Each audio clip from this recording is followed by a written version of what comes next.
Momen Haul Akbar Wali Songo, ini tulisan Kiai Haji Ali Badri 3 hari yang lalu ya. Mungkin ada beberapa hal yang mungkin bisa kita jadikan pelajaran di sini dari tulisan beliau. Saya senang sekali dengan adanya acara Haul Akbar Wali Songo di Masjid Istiqlal Jakarta. Saya jadi terkenang dengan acara yang saya buat pada tahun 2015. Ini lihat di gambar nanti ya. Haul Akbar Wali Songo 2015 di tempat saya dihadiri sekitar 7.000 orang. Di antaranya mereka ada ratusan keluarga Wali Songo atau keturunan Syekh Jumadil Kubro dan berbagai daerah di Indonesia dari Malaysia. Hadir juga Syekh Muhammad Fadil Al-Jilani dari Turki dan ulama dari Thailand. Hadir juga puluhan bangsawan dari beberapa keraton di Jawa dan luar Jawa. Saat itu saya menjadi penasehat dari salah satu himpunan atau perhimpunan bangsawan Kesultanan dan Kerajaan Islam Nusantara. Dalam acara itu saya membuat 3 panggung besar secara terpisah, panggung utama untuk ulama dan tokoh dari luar daerah dan luar negeri. Ada kemudian panggung kedua khusus untuk keluarga bangsawan yang hadir dengan pakaian adat keraton, sedangkan panggung ketiga khusus ulama dan tokoh dari sekitar tempat saya. Banyak teman yang tergabung, ini ada MDAS ya, yang tergabung di Lembaga Majelis Dzurriyyat Wali Songo yang mengusulkan agar acara ini dibuat dari atau yang lebih besar lagi, atau yaitu dengan menghadirkan para petinggi negara. Mereka pun kecewa karena saya menolak acara ini. Saya buat secara pribadi bersamaan dengan haul ayah saya. Saya tidak mengatasnamakan lembaga agar tidak ribet dengan kemauan mereka itu. Kenapa mereka kecewa? Mereka maunya acara Haul Wali Songo dibuat sebesar mungkin untuk menunjukkan kekuatan dan pengaruh keluarga keturunan Wali Songo. Bahkan mereka maunya menghadirkan presiden dan tokoh-tokoh nasional. Ini tidak muluk-muluk. Karena yang bergabung dengan Lembaga Majelis Dzurriyyat Wali Songo saat itu banyak kiai pengaruh semisal Kiai Haji Fawaid As'ad Situbondo dan Kiai Haji Mutawakkil Alallah Genggong Probolinggo. Mereka pun siap menghadirkan presiden dan tokoh-tokoh besar semisal Gus Solah Wahid. Kemudian, kenapa saat itu saya menolak untuk membesar-besarkan Majelis Dzurriyyat Wali Songo dan acara-acaranya? Saya menolak itu karena 3 alasan berikut. Nah ini teman-teman ya. 1.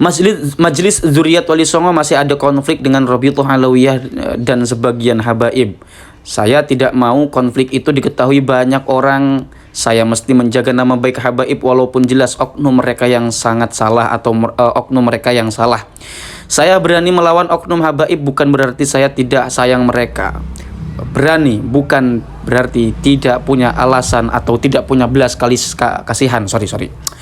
Ini poin 1 yang harus diketengahkan bagi kita semua adalah bahwa kita mengkritik itu bukan berarti kita membenci ya.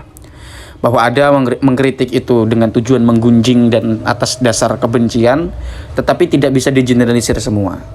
Sebagaimana Kiai Haji Ali Badri di sini perlu untuk kita jadikan sebagai contoh bahwa mengkritik itu harus didasari rasa cinta dan kasih sayang.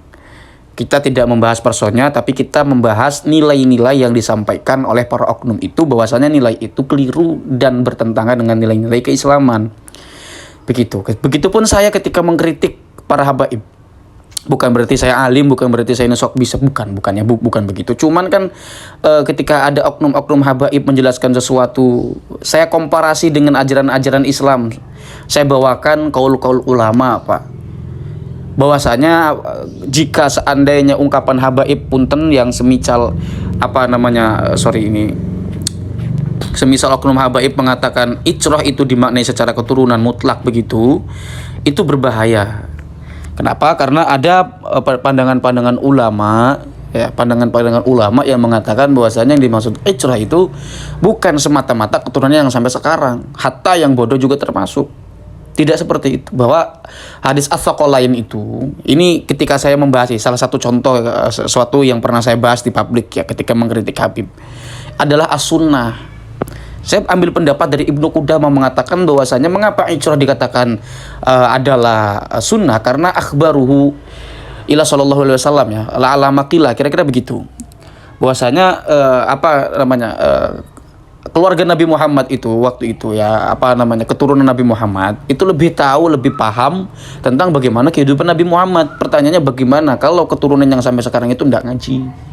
Artinya kalau kita bahas bab ilmu ya, itu kita belajar pada yang alim, pada yang ada ilmunya, baik keturunan ataupun bukan keturunan. Nah, kira-kira begitu.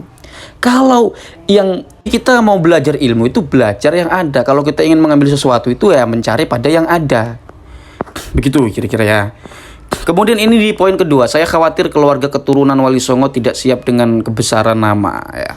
Saya tidak mau setelah lembaga ini terkenal kemudian banyak oknum keluarga yang tidak bertanggung jawab dan mencemarkan nama besar keluarga keturunan Wali Songo.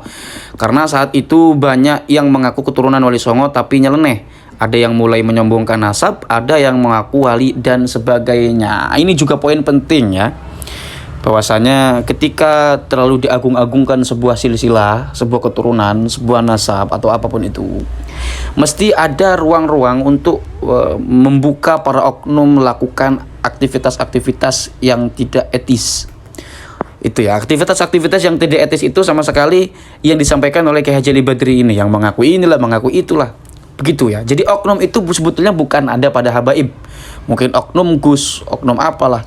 Cuma kan dalam fenomena yang ramai ini, yang masif terjadi, yang sering kita dengar beritanya di media sosial, itu dilakukan oleh para habaib. Begitu ya. Habaib misalkan ceramahnya penuh dongeng dan segala macam, tidak bisa dipertanggungjawabkan secara ilmiah misalnya, atau dipertanyakan secara ilmiah misalnya. Tujuan mengkritik itu kita membuka ruang diskursus, Pak, membuka ruang ilmu pengetahuan begitu ya.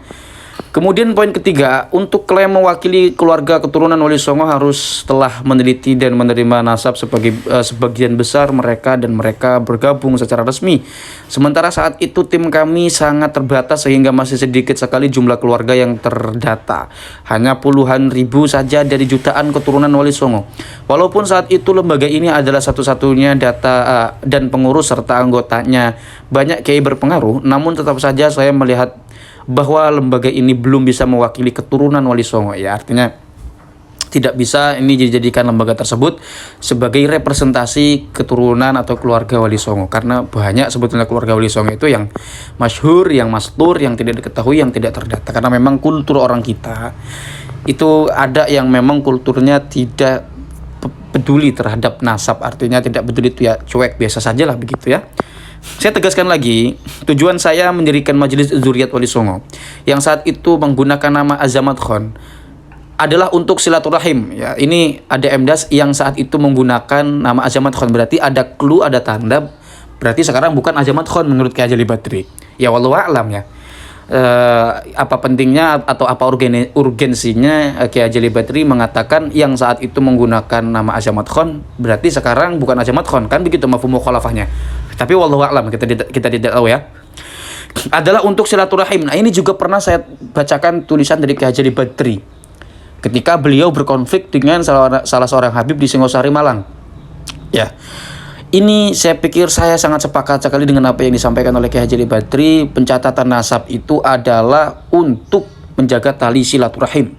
Ya, maka ini pun secara fundamental harus disampaikan oleh para elit-elit pencatat nasab Wali Songo itu.